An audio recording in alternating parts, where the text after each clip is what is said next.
مشاهدي قناة المدرسة التعليمية مرحبا بكم.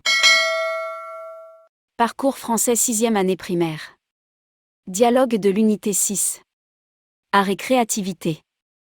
Semaines 3 et 4. Page 187. Dans le cadre du projet de classe, l'enseignant charge ses élèves de décrire des lieux historiques connus. Ahmed décide de présenter le palais de la Casbah des Oudeyas. Le palais de la Casbah des Oudeyas est la première résidence royale construite par les souverains alaouites. Il s'agit d'une demeure fort modeste, construite avec des matériaux basiques comme la pierre et la boue.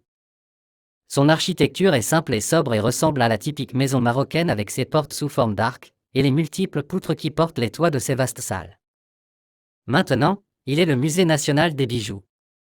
Il contient une collection de bijoux anciens et sert aussi de salon de réception, car son principal point fort est le jardin des Oudeyas qui se trouve au centre du palais.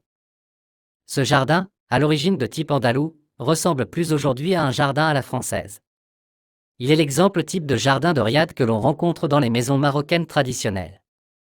Dans ce jardin des Oudeyas, il existe toutes sortes d'arbustes, de fleurs et d'arbres fruitiers, lauriers roses, orangers, bananiers, citronniers, datturas, rosiers, liliacées et agapanthes.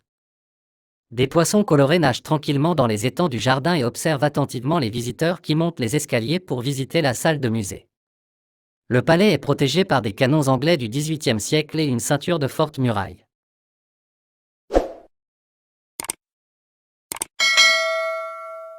Dans le cadre du projet de classe, l'enseignant charge ses élèves de décrire des lieux historiques connus.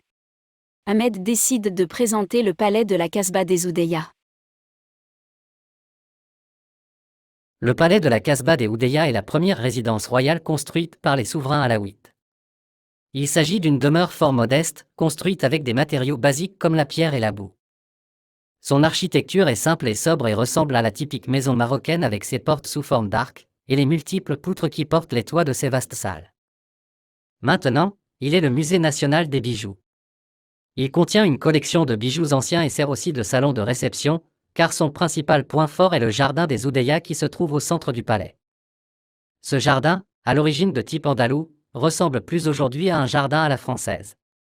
Il est l'exemple type de jardin de riad que l'on rencontre dans les maisons marocaines traditionnelles.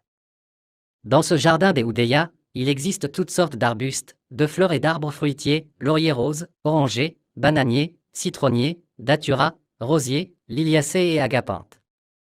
Des poissons colorés nagent tranquillement dans les étangs du jardin et observent attentivement les visiteurs qui montent les escaliers pour visiter la salle de musée. Le palais est protégé par des canons anglais du XVIIIe siècle et une ceinture de fortes murailles.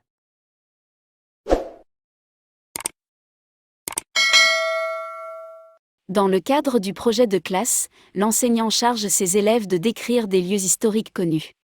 Ahmed décide de présenter le palais de la Casbah des Oudeyas.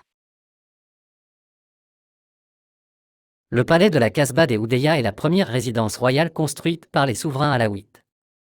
Il s'agit d'une demeure fort modeste, construite avec des matériaux basiques comme la pierre et la boue.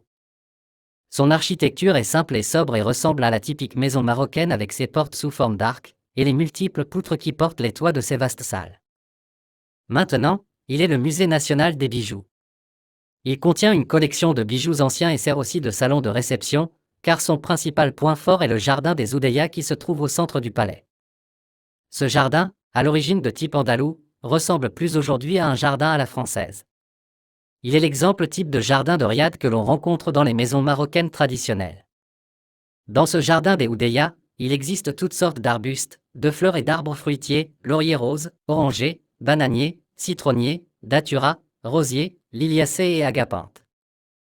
Des poissons colorés nagent tranquillement dans les étangs du jardin et observent attentivement les visiteurs qui montent les escaliers pour visiter la salle de musée. Le palais est protégé par des canons anglais du XVIIIe siècle et une ceinture de fortes murailles.